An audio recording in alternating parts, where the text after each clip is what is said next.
Uh, Good afternoon to everyone. Naimbag malam? Alam. One. Kasi kung umaga sala ngayon, i-greet ko kayo sa Indonesia, nag-greetings. Kaso hapon ngayon eh. Sa Indonesia kasi ang good morning ay selamat pagi. Pag i-greet ko sa Indonesia ng selamat pagi, magandang umaga, ang sagot nila sa akin ay salamat pogi. Anyway, maski hapon ngayon, pogi pa rin tayo. Okay. So, let me report to you the Shalom journey as our report to the, I would always emphasize this as the 12th quadrennial General Assembly. If you just say 12th General Assembly, that's incomplete. Because from 1948 until 1974, we had biennial General Assembly. But since 1978 until now, we have quadrennial General Assembly. So that's why this is 12th quadrennial General Assembly. Anyway, happy birthday to everyone. Birthday ng simbahan natin.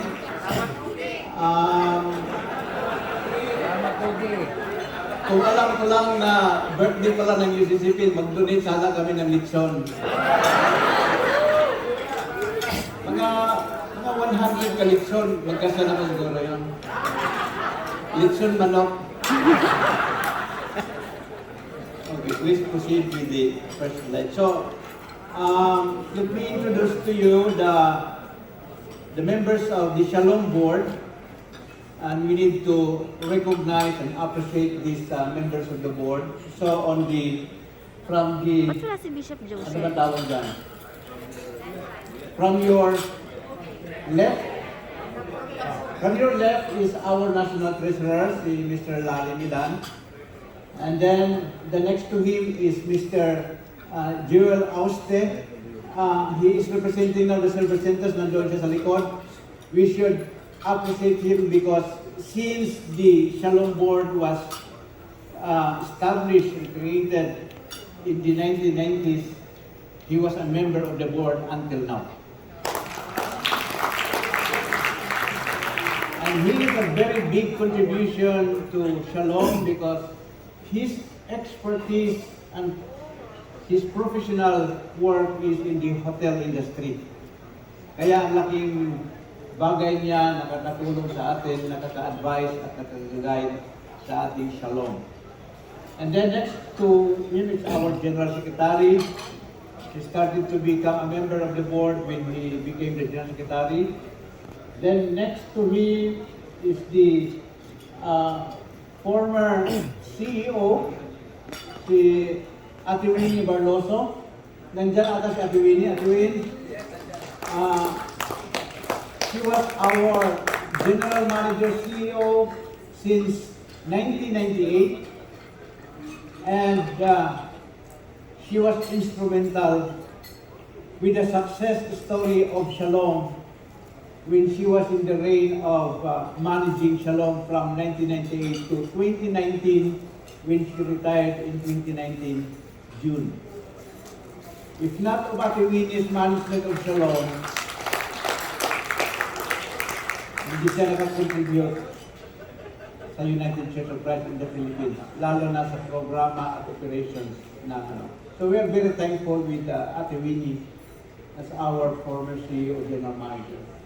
Then next to her is Mrs. Ruth Abad from the United Metropolis Conference. And she is an accountant, that is her expertise, and she is now the corporate treasurer of Shalom. And I think she joined the board, since 8 years ago. Ate Ruth. And she is now the chairperson of our conference in Metropolis. Then next to Ate Ruth is our chairperson, Brother Keith Kibral. He also joined the board since he became the chairperson of the General Assembly. Then Bishop Hanuel Tikas from the Simja. So he joined the board also when he became bishop. So mag 8 years din si Bishop Ham sa board.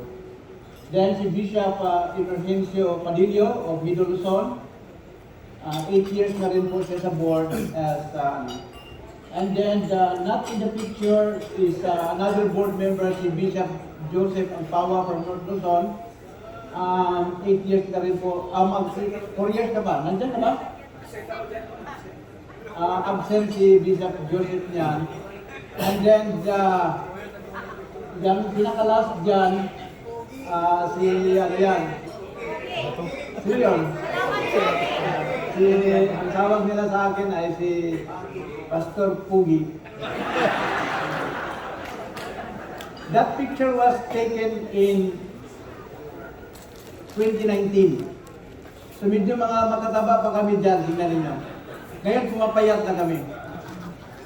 Dahil sa hirap sa trabaho. Okay. So, let's give applause to all these board members of Shalom.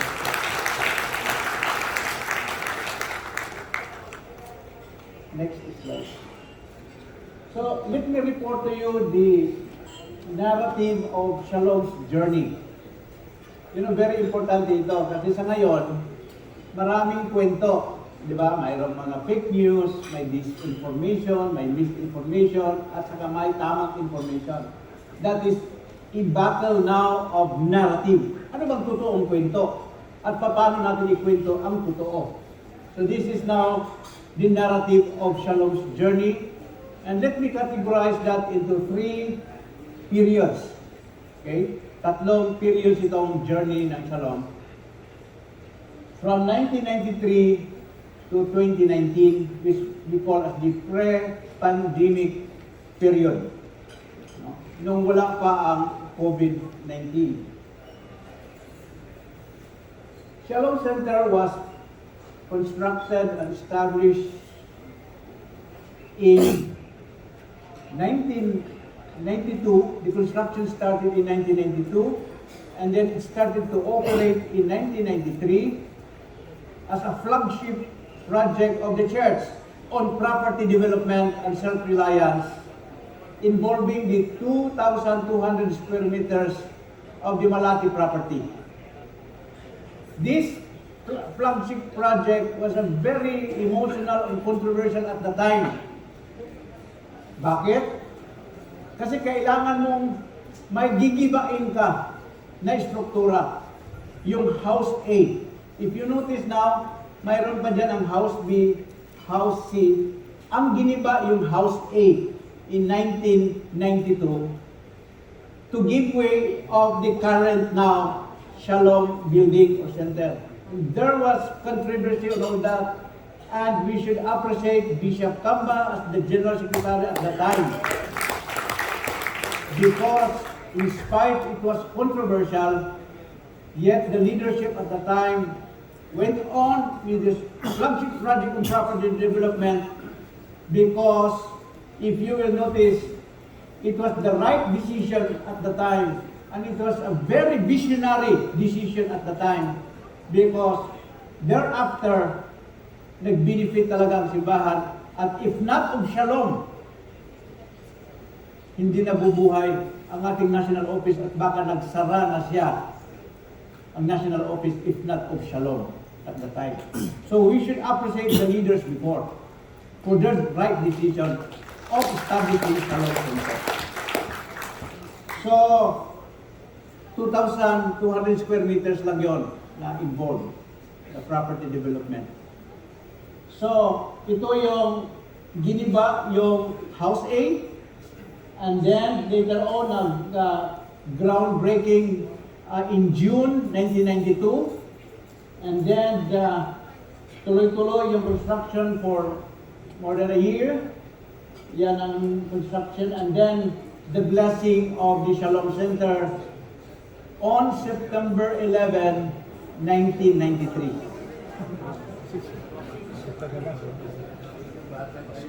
And the launching of the operation of Shalom was through the hosting of the Constitutional Convention in 1993. Do you remember that in October 1993? That was the opening, the launching of the Shalom Center. Okay. So, from the income of Shalom, steadily nag-contribute siya financially to the national office for the operations of the national office and for the programs, especially sa mga church workers benefits, lalo sa pension assistance. Although in the beginning, it was struggling. Ganun naman ang negosyo di ba? Anything new, lalo na sa business. From 1993 to 1998, nag-struggle ang Shalom. And it was on the verge already of collapse and bankruptcy at the time.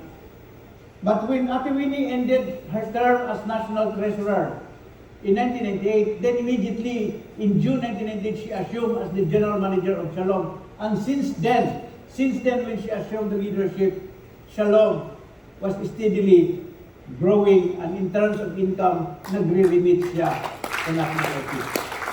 It means to say that for 20 years or 21 years, from 1998 hanggang 2019 na nag-retire si Ate Winnie, average 500,000 a month ang nire-remit ng Shalom sa national office. That's roughly 6 million a year. No? So for the last 20 years, it's more than 120 million, no less than 120 million ang na-remit ng Shalom to the UCCP to sustain the operations of the UCCP. Especially so that since under the new constitution at the time in 1998, the jurisdictional offices and jurisdictional operations became under the national office or the GA. So ang budget nila galing sa national. And you know, at the time in 1998, the wider mission could not even hit 3 million a year. It could not hit 3 million a year in 1998. Only starting 2014 that we could hit 5 million a year. Starting 2014 until now, inabot na natin ang 16 million a year na ano. So, it was very, very important yung role ng Shalom. And the rest we could probably say as history, but we should thank Shalom Center, the leadership of the board, and Ate Winnie. And I think no General Assembly yet has uploaded Ate Winnie, and I think with her now, we should upload Ate Winnie for that stuff.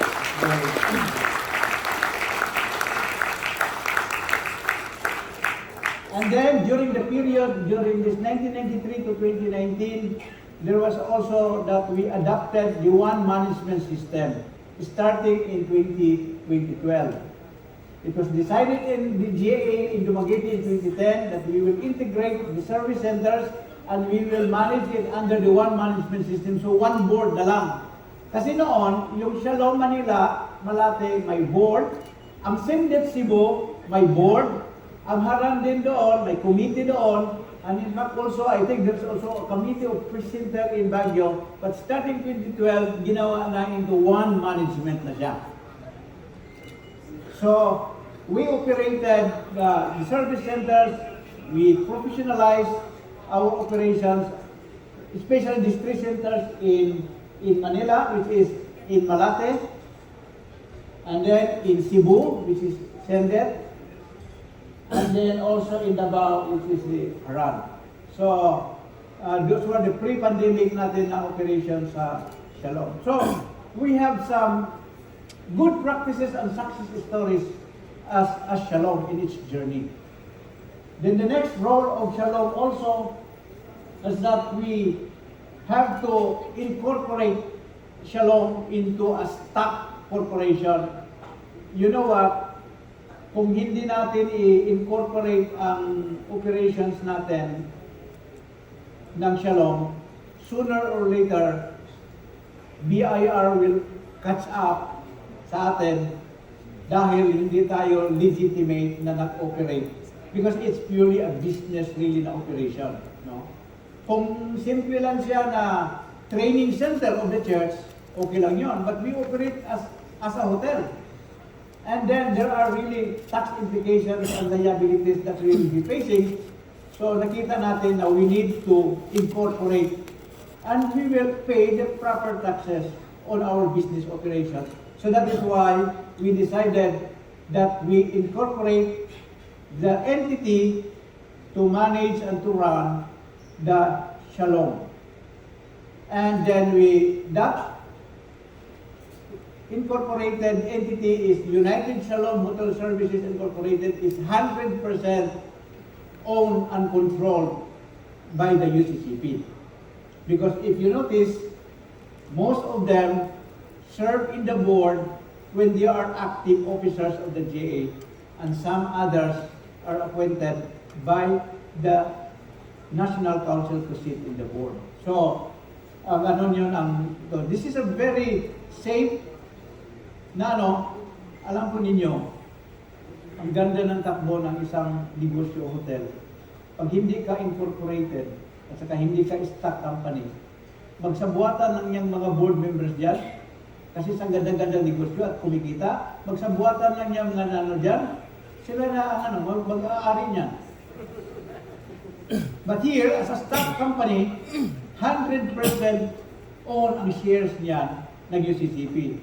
Although, binigyan lang ng tag-1 share ang mga board members, but at the end of the term, i-transfer nila yan sa successor nila. That makes it 100% control. Okay? So, that's our incorporation in 2017. And also, Shalom, malaking role din ang Shalom na piniplay. That's why we should congratulate our leaders of Shalom. When we were in trouble of our loan in Cebu, nag-loan kasi ang BCMC, ang hospital, then Barwell ang UCCP, tapos inano natin, collateral natin yung building itself, at yung lupa also, kinolateral sa 220 million para itayo yung Sonoria building. Then, noong naubos na ang 220 million na loan, hindi matapos-tapos yung Sonoria building, and therefore it could not generate an income, so that ang income sana niya ibabayad sa loan monthly, which was around 4.7 million a month.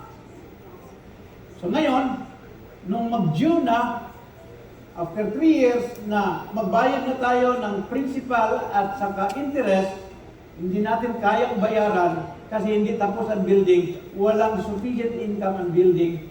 And so Shalom came into the picture, and we operate the building, especially the 5th and 6th floors, into hotel rooms, so that the daily income of the hotels and other income of the hotels would pay the loan, which we restructured in at the end of 2016 na nirestructure natin. So by January 2017, nagiging 2.7 million lang ang babayarin na natin kasi nirestructure natin. And then that's when Shalom started to pay monthly. So all the income of Sendet and all the income of the Sonoria as a hotel went to the payment of the So for 3 years we were able to pay. So na pigilan yung foreclosure, but came a time that even if we could pay monthly the 2.7 million, but there were other conditions of the loan na hindi natin ma-fulfill bilang borrower, na ang BCMC noon ang borrower. Number 1 condition is you have that daily average na maintaining balance daily, no? I think the daily maintaining balance required at the time was around I think 5 million. 5 million daily yan, i-maintain mo doon sa DBP. Hindi niya ma-fulfill. Another is yung profitability percentage mo, no? Given your assets and given your operation as a hospital, there should be a certain percentage that your asset is 2 pesos, your profitability must be 1 peso. And for the last 3 years, hindi niya na-aatin yun. So even mabayaran siya monthly, kandidato din siya nang nag-default siya sa conditions, then kandidato siya for foreclosure. That was how difficult the situation, and yet Shalom was able to survive that. So nakabayad tayo in 3 years of 80 million until February 2020. March 2020, lockdown because of COVID. All hotels had to close. No travels. And so therefore, hindi tayo makabayad ng loan because we don't have revenue or income. Sarado eh. Pero you know, when you consider this as ministry of the church and you consider this as an institution established by God, then God would not allow that our institution, our property would be foreclosed. That's why God provided us the way. So we could not pay the loan, we could not fulfill the conditions of the loan. So the only option we have was to look for a partner that would help us solve the problem. And we found the partner, the Apple One Properties. And the Apple One Properties said, you cannot fulfill the conditions of the loan, therefore, ang foreclose kayo, the only option is you fully pay the loan so that the conditions will not be required anymore. And at the time, in March 2020, during the COVID lockdown, our outstanding loan with EDB was 170 million. And the only way to prevent foreclosure of the land and of the building is to pay the loan. And Apple One Properties advanced the 170 million on March 5 to pay the loan. So even nag-pandemic tayo, nagsara tayo hanggang ngayon ng ating hospital operations, hindi na foreclose ang building, hindi na foreclose ang lupa dahil nabayaran ang loan with the help of Apple One Properties. So that was the role of Shalom during the pre-pandemic. God, in our journey, was so good and so faithful because we are doing this ministry for God's mission and for God's glory. Kaya hindi ako takot. Hindi ako takot kung anong mga malaking problemang darating sa simbahan dahil alam ko, hindi tayo pababayaan ng Panginoon. And that is a testimony of our journey. Hindi tayo pinababayaan ng Panginoon. Kaya nga, naiyak din si Jensik eh. Kasi kami nag-uusap ni Jensik dito mga problema nito. Simula ba ni Jensik, sa talagang problema ito. Pero, I'm surprised the miracle God has done to the church. Kaya sinabi ko, totoong iglesia ng Panginoong Jesucristo ang UCCP. Siraan man tayo ng mga naninira sa atin. Irintag man tayo. Hindi tayo natatakot dahil makapangyarihan ang ating Diyos. Uy, may evangelism.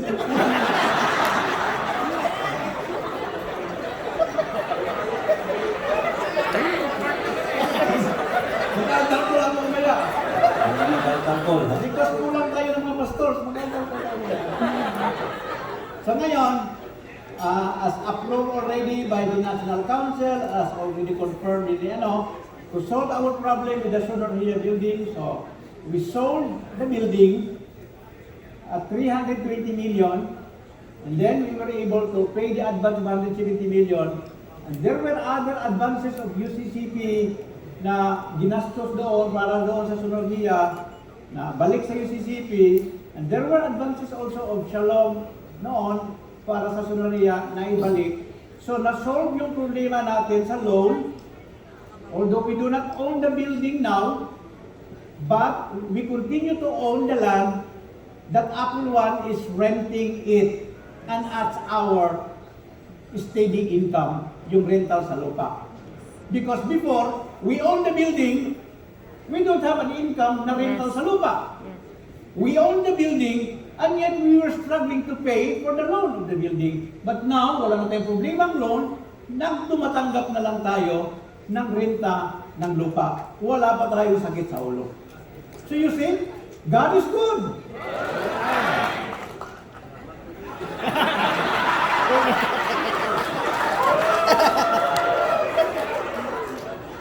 So ngayon,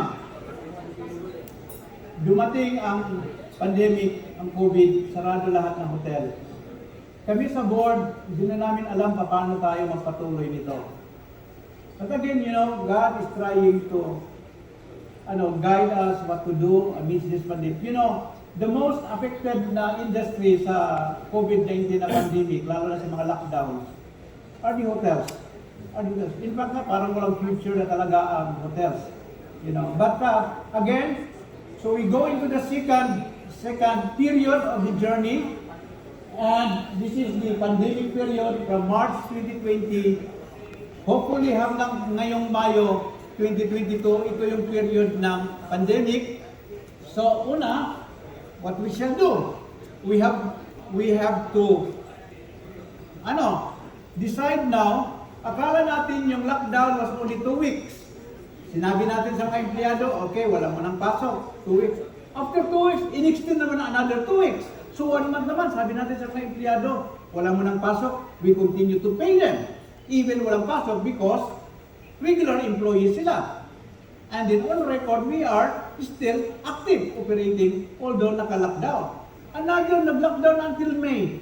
So again, sinilduhan natin ang mga empleyado for 2 months, we don't have income. So sa hanggat nasabi natin, parang wala nang malinaw nitong kailan ito talaga magbubukas ang hotel. And so, the board had to decide that I think we need to retire the Shalom as the unincorporated, kasi yung business permit niya at license was still Shalom Center, yung hindi incorporated siya, na under siya sa UCCP Incorporation. Sabi natin, okay, i-retire natin siya as Shalom Center na hindi incorporated. Then when we reopen, then we will use our incorporation. Ganun yung, so we retired the Shalom formally, i-retire natin para sa record doon sa gobyerno, sarado tayo, City Hall, Department of Labor, Pag-ibig, SSS, PhilHealth, ni-report natin na we retire the Shalom Center as a employer sa mga empleyado. And then, sinabi natin sa mga empleyado, anong gusto ninyo? No work, no pay tayo? Employed kayo, regularly, pero no work, no pay. Kung kailan tayo mag-open, saka kayo balik trabaho. Ngayon, kung nag-no work, no pay kami, so for 2 years, wala silang trabaho, walang sahod, wala sila. So, ang sinabi namang option, how about if we will separate you, and then you will receive your separation pay, and also a gratuity pay. So some were serving for 25 years, some were 20 years, some were 10 years. So we computed the separation, and then they received, may mga half millionaire, mayroon pa nga millionaire, no? Mag-asawa kasi sila. Ay, yung separation, millionaire sila. Yung iba, half millionaire, no? 500,000, half millionaire. So, ganon. So, maski nawalan sila ng trabaho, at least mayroon naman silang pera from their separation. For anyway, we promise them that when we reopen, then they are the priority na i-hire them. So, yun how we handle it. And sa awa ng Panginoon, no one among them ever went to Department of Labor to complain that because of unfair labor practices that hindi natin ninayos. Pinakiusapan natin sila ng maayos at naintindihan nila, and we were very fair to them naman sa separation, including a gratuity. Okay? So we retired and the employees, and now they are hoping and praying that we could reopen soon, and that is also our plan to reopen soon. And then during the pandemic, that was an opportunity of prayer, reflection. Ano bang gagawin natin? Malabo ang future ng hotel industry, anong gagawin natin? So, we were trying to so sabi ni Jensek, ni Bishop Milsar, sabi niya, parang computer ba? Diba? Yung computer, it was very efficient na nag-function at certain point.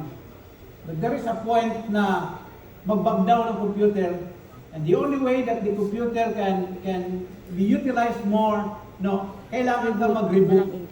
I-reboot mo. So, ibig sabihin natin na gano'n na nangyari. We were able to accomplish in the past years our role as a Shalom, but moving forward, how we will project ourselves. So let's try to reflect and reflect until we came up with a reflection na baka hindi lang tayo purely hotel. Kasi kung ibalik daw natin ang kasaysayan ng area na yan, it was residence man yan siya, dyan na area sa mga missionaries. At ang katabi niyan, yung tatayuan natin ng Sky Arts, dati yan, dormitory yan. When the Union High School, yung sa PCU High School, when it was established in 20, kailan? 19, sino nakakalam? 1919, and that was also the pandemic, global pandemic, anong global pandemic in 1919? Yung the Spanish flu. And at the time also, na dormitory ang nakatayo dyan for the high school, kasi noon sa Metro Manila, transportation was not easy. So, nandyan yung high school mo, malayo throughout Metro Manila yun, kaya dyan ng dormitory, including Senator Cynthia Villar, staying in one of our dormitories kasi dyan siya sa Union High School ng aral noon. So, historically pala, yung area na dyan, it's a dormitory. So, until such time, sabi namin, kung hindi uubra yung hotel, baka re-engineer tayo because PCU as our partner, ito yung importante dyan. That's why, sabi ko, ang Panginoon gumawa ng paraan. PCU as a partner, ang PCU may global education siya, and then with its program, nag-attract siya ng international students who would be coming to Manila for the face-to-face classes na kung maibalik na. And these international students will stay here in Manila and they need a dormitory. And there are around 150 to 300 international students. And so, we were able to come up with that idea na pwede na natin gawin itong dormitory at saka hotel. So magiging dormitel. So nag-re-engineer tayo na diba? Dormitel. Dormitory at saka hotel. Why? Kung magka-problema man sa mga hotels occupancy dahil may lockdown or limited travels, apektado yung occupancy mo sa hotel. But as a dormitory, you have already a fixed, sure occupancy. Di ba? If 50% of Shalom is a dormitory with sure occupancy, or granting 80 to 90% occupancy, sure na siya, then you can sustain your operation. And then, pag gumanda pa ang hotel, gandang occupancy niya, then your profitability would be growing. That's now how it is. We re-engineer it now into a dormitory. Why? Because ang ano kasi natin yung pag-hotel ka lang, parang transit lang yung tumitira dyan. Pero pag dormitory ka, there are add-on ministries that you will do. If you go into some other dormitories, some testimonies, for example, I heard in Mindanao Institute, that's a high school. Mayroong estudyante doon na hindi UCCP, pero dahil nakatira siya sa dormitory, he was exposed to Bible study, he was exposed to the activities of the church until na-convert siya mag-UCCP, until nag-decide siya na mag-pastor. Because in the dormitory experience. That is what we also envision with this dormitory hotel natin. You know, 100 to 150 international students, may masungkit ka lang dyan. No? Oh. Baka magpastor yan. Pag-uwi sa kanila. Or maybe, So that's what we, sa mga reflections natin, okay. And then, we upgrade, sino nakatira dito sa Shalom? Ngayon, na accommodation. First time ninyo? First time or balik-balik? So do you observe any improvement? Yes. Ano ba, maganda? Sabi nyo, parang 6-star hotel daw. So, ngayon, kadalasan, pag mag-renovation ka, magawa ka ng improvement ng building or facilities, anong gagawin mo? Pag walang pera, Utang. Utang, di ba? Mangutang. But here, we were able to make upgrading of our interior and exterior, and we spent more than 25 million, but no loan, no borrowing. Siguro magtanong kayo, saan ka nagnakaw ng pera, Pastor Rani? Again, a good guidance of the Lord was given to us. So what we came up with a scam. Okay? Sabi natin, PCU. PCU. Gumaganda na yung takbo ng revenue mo, at saka marami ka ng pera. I-invest mo yung pera doon sa bangko, mababa lang ang interest. I-invest mo yung pera mo dito sa Shalom. Yan tinatawag natin na Shalom investment. Nakalock siya ng 5 years. Hindi mo magalaw yung 5 years. Then we will give you yearly the interest of that fund. So, we saw the wisdom of that. So, nagbigay ng 5 million, nag-invest. This is not utang. Investment, 5 million ang PCO. And then out of the 5 million, we are giving an interest yearly. You know, for the last 2 years, kapag bigay tayo ng more than 220,000 interest of the 5 million to PCO. But PCO invested in a bank 50 million na in-invest niya sa bank. Not even 30,000 interest ang na-earn niya. 50 million. But 5 million only in Shalom, more than 200,000 ang interest niya. Okay. So, manageable yung interest natin sa pambayad kasi yearly. Kung utang sa bangko yan, monthly amortization yan, principal and interest. Okay? Dito, manageable. 5 million, bigay ang PCO. Now, kinumbinsin naman natin si Apple One. Ang dami-dami ng tulong niya sa atin. Kinumbinsin naman natin si Apple One. Apple One, pwede ka naman mag-invest naman sa Shalom Investment. Lock 5 years. Okay. Una, nagbigay siya ng 10 million. Kinulang yung 10 million, padagdag tayo ng 5 million. So ngayon, naka-lock yung 15 million niya. Hindi tayo naghahabol every month. And then so far, for the last 2 years, we were able to pay him, Apple One, an interest of more than 600,000. Interest. But to tell you, there is no cash out of the 600,000. There is no cash out. Sa libro, nabayaran natin siya sa interest niya, pero wala tayong cash na inilabas. Mamaniwala kayo, paano yan? Nakabayad ka, pero wala kang cash out. Hanap na kayo sa negosyo niyan.